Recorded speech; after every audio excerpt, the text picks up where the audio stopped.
Rob, appreciate you hopping on today. Youth sports, obviously a huge interest for me. We've had a few other companies in that area, nothing really in the baseball and softball space. You guys are the leaders, always trying to bring those conversations here. So appreciate you hopping on today and look forward to this one. Yeah, no, Andrew, listen, great to be on this, and obviously been watching what you're doing. So really appreciate you having me on. Should be a fun time. Yeah, and just setting the stage, you spent a lot of your career at IMG. You've done things in sports for a long time. 2022, you take on this opportunity as a CEO at Perfect Game. What excited you about it? And what have you seen over the last, really, it's probably approaching 2 years now of running the ship here?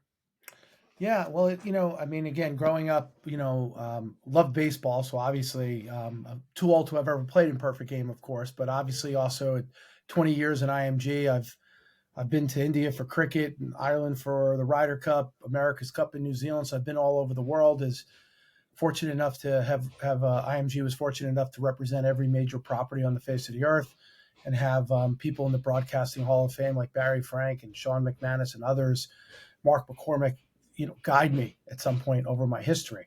So when I came on to Perfect Game, definitely excited about youth sports and the direction that it's going, excited about baseball. And I look at it as it was a great company that I came on board here, had a great history.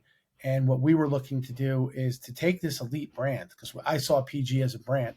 I think other people saw it as, well, it's a great event company, it's a great scouting service. But I'm like, this is a brand to me that should be on par with Nike and Adidas and Under Armour and Rawlings, which were all fantastic brands on their own. But here I am. PG is known as the elite brand. There's nobody in the youth sports, in the youth baseball space that comes near us on that. So to be able to positively impact youth, to help direct baseball, and to help create the vision and strategy of where Perfect Game goes next, like I said, it's more than an event company at this point, right? We see ourselves as a brand, and we'll touch on it. I'm now a media company. I'm now an apparel company. I'm now a product company. I'm now a technology company. And within PG as well, having gotten to know people here, what a great group of people that come in to Perfect Game every single day, right? This isn't a 9 to 5 job. You're working the weekends, you're on the field at 7 in the morning, you don't get up till 9 o'clock at night.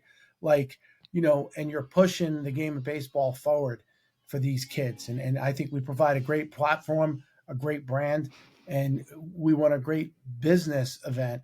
And the parents and the kids both benefit from it.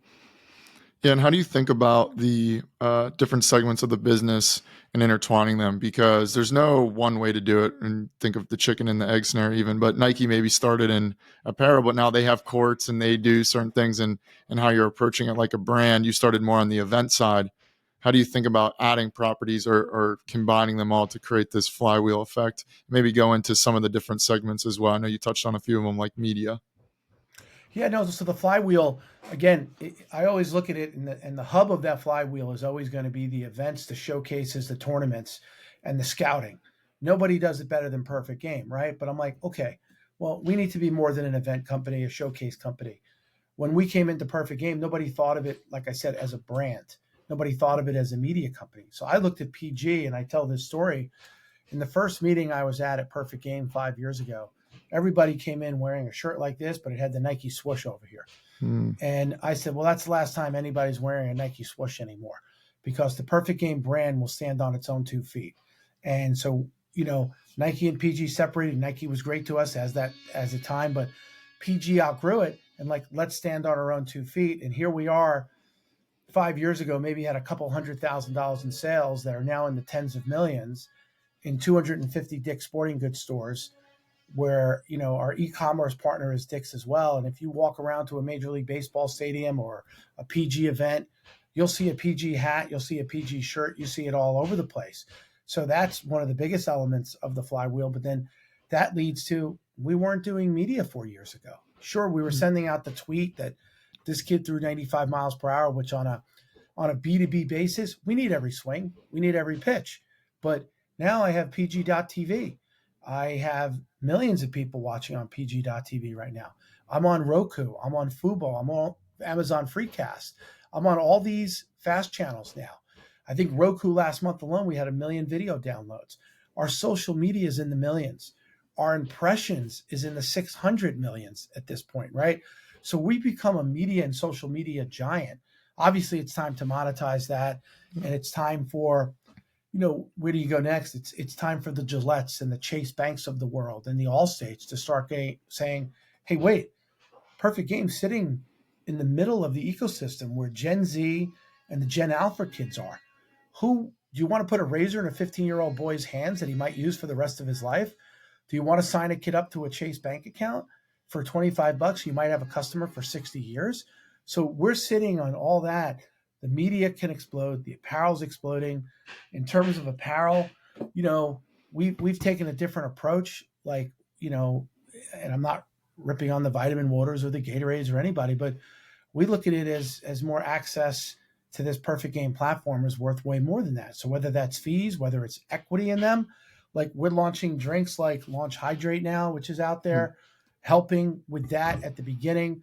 We just did a deal with a bat company, sold the Soldier Tank bat, which I think a year from now might be the number one seller on the marketplace. But sitting here with 1.5 million plus kids, we are an immediate access to, you want to create a new cleat, you want to create a sneaker, you want to create a batting glove, PG is your entry point in. And I'll say that part of that too is it goes to technology. There's companies about Yacker Tech, there's Trackmans, there's Rapsodos, and they all have deals with Major League Baseball. But I'm sitting here with 1.5 million kids, probably 2 million in 2024. And every single parent and every single kid is a potential customer over there. And then I could keep going on. There's a whole international side of the business. The PG brand will be in Japan this year. We are in Barcelona. We are in the Czech Republic. We are in the Dominican. We are in Panama. We've been all over the place, and that will continue to grow as the brand continues to grow. So again, I love that term. I love the flywheel because this is such an interesting company, and coming from my background at IMG, we check the box on every single category out there, and we're continuing to grow regionally. I'm in conversations with counties in California, Illinois, Indiana, North Carolina about building facilities because Perfect Game's economic impact is in the hundreds and hundreds of millions of dollars that we generate to a county, whether it's Lee County in Florida. I think they told me our economic impact was $69 million there. So when the hotels are empty, we come in, we fill up the hotels, we fill up the restaurants, we use car rentals. So our economic impact, I think we use 600,000 hotel rooms in 2023. So people are starting to see the brand and how PG can kind of economically push things forward in counties with brands, with sponsors, with media. So it's very exciting where we're sitting at in the ecosystem right now. Yeah, and you talk about the downstream and that you have access to all. We always view sports as a triangle, right? At the top, you have the pro sports, which maybe there's the most money in, but there's the least amount of athletes and people and resources. And then when you go downstream, where you guys live more at the bottom of the funnel, there's the most athletes, et cetera. How are you seeing this downstream professionalization come in? How is the MLB approaching something like a Perfect Game? How is everything trying to be pushed down? Because like you said, there's a huge economic impact where when people even look at the sports as an asset, they might go, okay. But when you really just break down all the things around Perfect Game, it's multi millions because every hotel room is actually affiliated with sport. But anyway, I threw a lot at you there, but sort of around the professionalization of even what you guys are doing at Perfect Game. Yeah, and there's no doubt the professionalism comes. Youth sports, having worked at IMG and dealing with so many professional organizations, whether that's PGA, rugby, Indian cricket, NFL, MLB, we dealt with all of those. And then while I was there, we aggregated the college space, which is amateur sports. And the business was sold to the guys at TKO that own WWE and UFC now, and have obviously taken it to other levels. But that youth sports below college was like the last horizon. It was kind of a fragmented conundrum, right? It was all over the place. So I mean, we looked at that as an opportunity it is somewhat professionalize the youth space, right? But also to bring a better product to the field, right? I mean, at the end of the day, we are helping the kids and the parents, right? the more exposure these kids get, the more exposure the parents see the kids getting. The colleges are recruiting off of what Perfect Game does. These kids are now going into college and they're already social media influencers because Perfect Games help make them stars to some degree, right? And we're not getting paid for that, right? They play in our tournaments, but we promote the kids as well. And what parent doesn't want to see highlights of their own kid?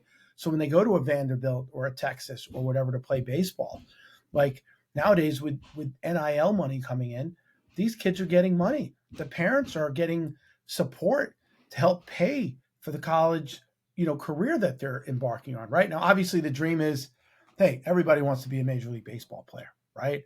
But those rosters are 26-man rosters that are active and 40-man rosters, right? Not everybody makes it. So there's always more kids going in college. If you can go play D3 or D1 and you never make it to the majors, the parents and the kids are still very happy. Not that many kids can say that. So I love to say we're helping, like, kind of the recruitment process. We're helping kids make NIL money. We're helping them become social media influencers. So PG's become this media hub and platform for all of that. And the kids know it. The kids want to be on PG. And then look at cable TV today. Hmm. The ESPNs, the Bally's, right? They're not covering 14, 15, 16-year-old high school ball. They're not covering 10 to 12-year-old ball anymore. The only place to watch that is Perfect Game, right? And so, we look at it as we're an ecosystem. We hope every one of these kids makes it to the major leagues and makes $1 million contracts. And that's the dream for all of us ultimately. Yeah, and you've had just stat wise, it's something crazy. What, over 2,000 MLB players that at one point played a perfect game, or something like that. What are some of those stats looking like these days? Because it's pretty incredible. Oh, it's incredible, and I'm probably looking at some old information here, but it is close to 2,000 players. It's close to 14,000 players drafted. I think we have 340 MLB All-Stars, Cy Young winners, MVP winners. Everybody from Bryce Harper, Christian Yelich, Francisco Lindor, Mike Trout, Freddie Freeman, Garrett Cole. You can go up and down the roster of any Major League Baseball team, and they're Perfect Game alumni. And a lot of them still come back. It's so funny how many current MLB players, ex-MLB players, and we have guys, Ryan Klesko, Flash Gordon, Trevor Hoffman, Luis Gonzalez. There's so many people that still show up to Perfect Game events that are part of the Perfect Game team. Guys like Mo Vaughn, who give back with the Vaughn Sports Academy and what they're doing for underprivileged kids, and what PG helps them do. We're putting a spotlight on the Vaughn Sports Academy as they do underprivileged combines all over the place. We're doing stuff with Beyond Sport in Little Rock, Arkansas, to give kids access to this great game of baseball at a young age that they don't get. And baseball's evolving too, especially at the top, pitch clock, just some role shifts. Do you see any impact on any of that as even the sport as itself sort of goes through a rejuvenation and really based off what Gen Z talks about and or wants from a viewing habit, and then also now they're playing at your events? Like, do you see correlation between all that, or what does that look like if even the game as it's evolving? Well, I think you saw what Major League Baseball did in 2023 to somewhat speed up the game, right? And I have two boys, 10 and 7 years old, and I can attest to, short attention span, ADD, right? Like, and I think from my point of view, the pitch clock has been great. What MLB has done to put that out there to speed up the game, I think the fans react to that. I think everybody's loved that. And I think as the younger generation, everybody lives off of their phone now, right? It's all about instant gratification. And if a game goes from 3 hours and 10 minutes to 2 hours and 40 minutes, I think the kids like it better. Like I said, I got two boys. I can't keep them still for an hour, right? So, you want to make it more exciting. We live in the YouTube era that you can see clips on YouTube. You can see clips on Instagram and TikTok. So the more stuff that's done there to speed up the game and to also provide more analytics, more visuals for the kids. Ultimately, kids are visual learners today, to me, more than, back in the day. I opened up a book to read, right? Like, Mm-hmm. my kid opens up his iPad, he turns it on, and he gets more out of YouTube videos than he's getting out of a book at this point, ultimately. So I think it's just adjusting to how the younger generation is consuming content. And that's what we're doing. I think it's what Major League Baseball is certainly doing. And I think you're seeing the success of it, because I think I just saw a stat that more kids, I think MLB, more kids are playing baseball than ever. I think it was the biggest uptick since 2008 or 2009. I don't have it in front of me, but I thought the number was like 16 million plus or something. Oh, So wow. that's great for the game of baseball overall. That is good. And women's sports, another side of your business, and that's growing and garnering a lot of interest as well. I mean, even today, I know this will come out a few days after we're talking, but the NWSL, the soccer team, sold for over $110 million, up from a $2 million purchase price. So we're talking 50x return for the gentleman that bought it to start. But anyway, that what are you seeing on the softball side? What are you guys doing to also grow the obviously baseball and softball are connected together, especially from the Olympics sport standpoint. You have 2028 Olympics coming up as well. So what's going on your side on softball? Well, we think softball is the natural, addition to perfect game baseball ultimately, right? Like in theory, I want perfect game fast pitch or perfect game softball out there. Um, and we're already doing girls softball. Um, our goal in 2024-25 will be to getting even deeper into softball. And there's things that we're working on right now that we believe will help us rapidly expand into the game. We believe that we can bring kind of the organization and platform that we brought to baseball, youth baseball. We feel like we can bring that to your youth softball ultimately. So we're very excited about that. Whether it's scouting combines, whether it's events and tournaments, but I would like to see every girl playing softball have a perfect game profile, just like the boys do. And we are striving to do that. We're striving to scout them all. And obviously there's professional leagues, but not like there's no MLB in softball, right? But obviously the college softball space, the college softball championship is probably the highest rated thing on ESPN, along with the Little League World Series. So it's we're going hard into that ultimately. From a youth sports perspective, just overall, how young do you guys like? Where do your events start age wise? And do you see differences between the high school level and then looking for the college down to, again, I don't know how young your events start, but like, do you have do you even have an ecosystem structure within your organization?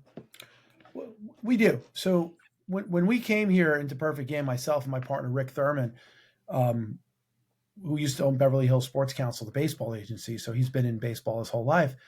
Perfect Game was really just doing high school, 14 to 18 years old events. So we went down market into more of the 9 to 13-year-old space, made some acquisitions, hired some people, and we went region by region. So we're really starting at 9 years old. There might be some that start a little bit younger, but we look at it as 9U as the entry point. And a lot of times we'll classify that as either double A or minor ball, right? We don't like the kids getting introduced to baseball. It's got to kind of be a soft introduction, right? And obviously, kids are playing ball at 5, 6, 7 years old, whether it's T-ball. But we have competitive tournaments for 9, 10, 11-year-old kids. But we also have what you call the double A minor, where maybe it's not as intense ultimately. So that's a big part of our business, is getting the kids into the perfect game ecosystem at a young age, ultimately, and make it fun for them. We just did an event in Houston 2 weeks ago. It was called the Houston 1000. We had 1,000 teams there. There was like 12, 13,000 kids plus their parents. It was 9 to 13 years old. It was a fantastic event. We had the drone laser show. We had the DJ. We had kids dancing. We had the batting cage with Dick's there with the soldier tank bat. I mean, we had Yeti there customizing the Yeti cups and coolers with the kid's name on it. So we want to do more festival fun stuff to introduce the game of baseball to it. So it's not just the tournament. So you'll see more of that at the youth level. But 9 to 18, we feel like we're running the best events there. But we're also running the events that the kids can come in there and have a little bit more of a relaxed atmosphere with a festival type situation. Yeah. So as you've grown Perfect Game on the I guess the internal side, I know you mentioned some acquisitions and stuff. From an employee standpoint, how big is Perfect Game just total as itself as well? Because it seems like you guys are getting pretty big in this space. Yeah, when we came on, um, eh, you know, I think initially it was like 60, 65 people, and we're probably up to 400 full time people right now Oh at wow. Perfect Game. So we've really been growing the business aggressively. We've really been adding, some great people, whether it's in marketing, whether it's at the event side, whether it's at the management side, the finance side, the youth side. So, I'm very, one of the biggest things to me is I'm proud of all the people that we've brought on. And I'm proud of the people that were here before we got here, because I think we're really creating a culture that the people enjoy being here. And as you look to the future, a Perfect Game, what's on the horizon? What are you thinking about? I know you said when you came in, hey, we were thinking about, hey, let's go a little bit younger. Let's go to 9 to 13. All right, let's get a little more into softball. Let's build media. Let's build brands. What else are you working on, or what are you looking toward next to keep this train rolling? Yeah, well, there's no doubt the media side of things, right? Right, I think the media monetization of what we have, about opening up, sponsors still want to buy 30-second commercials on TV. That's fantastic. That's not the sponsor I'm looking for ultimately. It has to be in game, it has to be activation, it has to be on social. So I'd say with our audience now and our viewership, media monetization and media strategy is really, really important. I'd say continuing also, we have something called Diamondcast, which is our own scoring app. So Andrew, if you had four at bats, we now have the scoring app to say you went 4 for 4, but we also have the video attached to it. So you can Mm-hmm. watch your four at bats and highlights. So the technology there exists that every kid and parent can see their kids at bats. On top of that, we're doing things with a company called Yacker Tech. We're going to be rolling out something called the Yacker Tracker. I'm probably saying that too soon, but it's coming. You can now see the vertical movement on your pitch, the horizontal movement, the heat map, everything, right? As a dad of a kid, if my 10-year-old's pitching, yeah, I want to see that tomorrow. I want to see his at bats. So the technological advances we're making is going to make the consumer, the kid and the parent, enjoy what we're doing even more. Our perfect game profiles will continue to be enhanced. We've had 1.5 million, sorry, not million, sorry, 1.5 billion views of Wow. our perfect game profiles over the last 5 years, right? So we want to make that even more robust. But the media side is huge to me. The apparel side, as we continue to grow our PG, these shirts are in Dick's stores now, but now we want to do maybe more limited drops, more cooler stuff, right? That we can do. The hats are fantastic, right? The product stuff, whether it's the drink, whether it's the ball, whether it's the bat, I don't know. Maybe it's a cleat, maybe it's a sneaker, maybe it's something else. But we can certainly move product out there. And the technology side, as I said, and internationally, the PG brand should be a worldwide brand ultimately. And we also think about other sports. PG baseball is great. Could be PG softball. Maybe it's PG volleyball one day. Maybe it's PG football. So I'm not sure where we go on that, but I think the perfect game name resonates in any other sport as well. Overall trends outside of baseball, softball, even your little ecosystem that you're keeping an eye on that may impact just sports in general? That obviously NIL, I'm sure, is one we talked about a little bit, but anything else? Well, I mean, the NIL, obviously, you touched there. It certainly changed the landscape of college sports, right? So in the past, all the revenue came through to the colleges. Now the sponsors have the right to pay the quarterback directly or the running back directly at, you name the school, Michigan, Ohio State, or whatever. So it's changed the landscape of revenue. At high school at this point, we look at ourselves more. I look at every kid as a potential content creator, right? Hmm. So, and there's a difference between content creation and content capture, right? Captures, hey, that kid threw 95, that kid swung. But the content creation now is huge. That trend to capture a 13, 14, 15-year-old athlete, they're not turning on to traditional TV anymore, right? So we have to get to them differently. We need to be more creative. There needs to be more opportunity for user generated content that I should also be a platform for. If a kid wants to, interview his buddies and stuff, there's probably a home for that on Perfect Game at some point, right?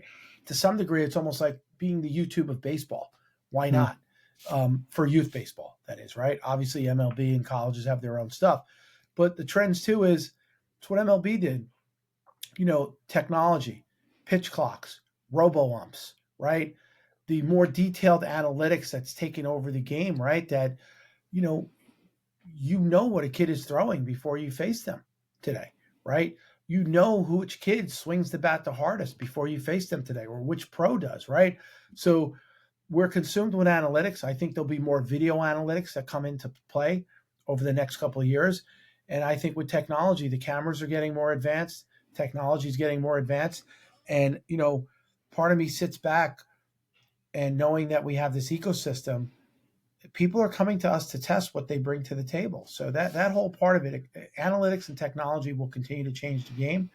And, we just want to be right in the middle of that and help.